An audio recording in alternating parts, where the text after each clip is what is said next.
কাঙ্ক্ষিত বাংলাদেশ চাচ্ছেন, মানবিক বাংলাদেশ, যারা যেখানে কোনো বৈষম্য থাকবে না, সকলে একে অপরের কাঁধে কাঁধ হাতে হাত মিলিয়ে আমরা কাজ করব, সেই শহীদ প্রেসিডেন্ট জিয়া রহমানের সেই স্লোগানটি সুজলা সুফলা শস্য বাংলা শস্য শ্যামলা আমাদের সেই বাংলাদেশ দেখার জন্যই আমরা আগামী দিনে আপনাদের সকলকে নিয়ে যারা আত্মদিতে তাতে আত্মার মাগফিরাত কামনা করে সকলকে নিয়ে দেশ গঠনে আমরা এগিয়ে যাব।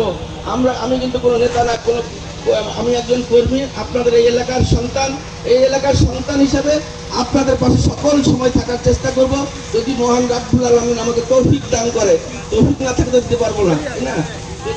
সেই দোয়াই করবেন আমাকে তৌফিক দান করে আপনাদের পাশেই ঢাকা শহরে গিয়ে থাকার জায়গা পান না বা ভর্তি হতে পারেন না, এরকম যদি কেউ থাকেন আমার সঙ্গে যোগাযোগ করবেন। আর আমার ক্ষুদ্র ফান্ড থেকে যদি আপনাদের সহযোগী আসতে পারি, আমি সবসময় আপনাদের জন্য চেষ্টা করবো। আজকে শুক্রবার, আজকে কিন্তু বরকতময় দিন। সারা আপনারা আল্লাহর কাছে পানা চেয়েছেন, ক্ষমা চেয়েছেন এবং দেশের জন্য দোয়া করেছেন। আমি পাশাপাশি আপনাদের কাছে একটা জিনিস চাবো, দিবেন? আমি একটা জিনিস আপনাদের কাছে চাই। আমার নেত্রী, আমার মা বেগম খালেদা জিয়া অত্যন্ত অসুস্থ। উনি জনগণের কথা চিন্তা করে কিন্তু তিনি দেশ ছাড়িয়ে পালিয়ে দেন নাই। তার জন্য আপনারা খাস মন থেকে দোয়া করবেন যেন উনি আমাদের মাঝে এসে আবার দেশের খেদমত করতে পারে, এই জিনিসটাকে আপনার কাছে চাই। পাশাপাশি জনাব তারেক রহমানও শুধু লন্ডন থেকে 31 দফা দিয়েছেন। 31 দফার মধ্যে একটি দফা হলো দেশ ও 1 নম্বর দফা হচ্ছে দেশ ও গণতন্ত্র রক্ষা। 5 নম্বর দফাটি হলো একজন ব্যক্তি 2 বারের বেশি প্রধানমন্ত্রী থাকতে পারবে না। অতএব দেখেন, যদি উনি প্রধানমন্ত্রী হয় 2 বারের বেশি থাকবেন না। এটাই কিন্তু তারেক রহমান, উনি ক্ষমতায় চান না, জনগণের সঙ্গে থাকতে চান। ঠিক আমাদের যুবক ভাইদের কথা চিন্তা করে উনি দিয়েছেন 23 নম্বর দফাটি যুব উন্নয়নের জন্য। এবং আমাদের মা বোনরা আছেন না, সেই মা বোনদের কথা চিন্তা করে উনি 24 নম্বর দফা দিয়েছেন। 24 নম্বর দফার তাৎপর্য হলো একটি পরিবারে যদি প্রধানকে থাকে বাবা না, উনি একটি ফ্যামিলি কার্ড দেবেন। সেই ফ্যামিলি কার্ডে প্রতি পরিবারের 4 জনকে বিনামূল্যে খাদ্য সরবরাহ করবেন, সেটার প্রধান থাকবেন মা। অর্থাৎ নারীদের মূল্যায়ন করার জন্য মায়ের নামে ওই ফ্যামিলি কার্ডটা হবে। কারণ বাবার তো অনেক সময় মাদের ছেড়ে দেয়, তাই না? ঝগড়াঝাটি হইলে অনেক সময় ছেড়ে দেয়। সেজন্য মাদের কথা চিন্তা করে ওই পরিবারের সুখী থাকার জন্য মায়ের জন্য উনি একটি ফ্যামিলি কার্ড করবেন। এটা হলো নারীদের কথা চিন্তা করে 24 নম্বর দফাটি। এবং আমরা তো সবাই কৃষকের সন্তান।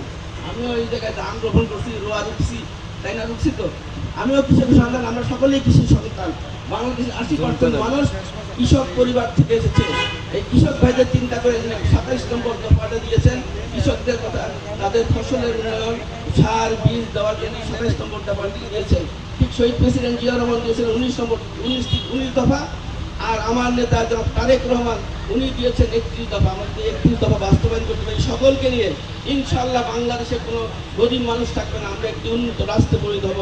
আগামী দিনে ওই আওয়ামী লীগ চোরের মতো হাজার হাজার কোটি টাকা বিদেশে পাচার হবে না। আজকে দেখেন, এমনই খারাপ কাজ করেছে, দেশে থাকতে পারে নাই, জনগণের ভয়ে তাকে ভারত যেতে হয়েছে। অতএব ওই ছেলে ভারত পালিয়ে গিয়েছে, সেই নেত্রী দেশের জন্য কি করতে পারে? কারণ তার এই দেশে কেউ নাই, তার মেয়েও লন্ডনে থাকে, তার ছেলে থাকে কোন জায়গায় আল্লাহ জানে, সেটা ফিলিংয়ের মতো। এই দেশে তার কিন্তু কেউই নাই, তার জন্য এই দেশে তার প্রতি কোনো দরদ নেই। কিন্তু শহীদ প্রেসিডেন্ট জিয়া রহমান আমরা কি নিজের তার চেয়ে সবচেয়ে বেশি নির্যাতিত উনি হয়েছেন। তার ছেলেকে এই শেখ হাসিনা ওয়াজেদ মেরে ফেলেছে, তারেক রহমানকে পঙ্গুত্ব বরণ করতে হচ্ছে, তাকে জেলে যেতে হয়েছিল।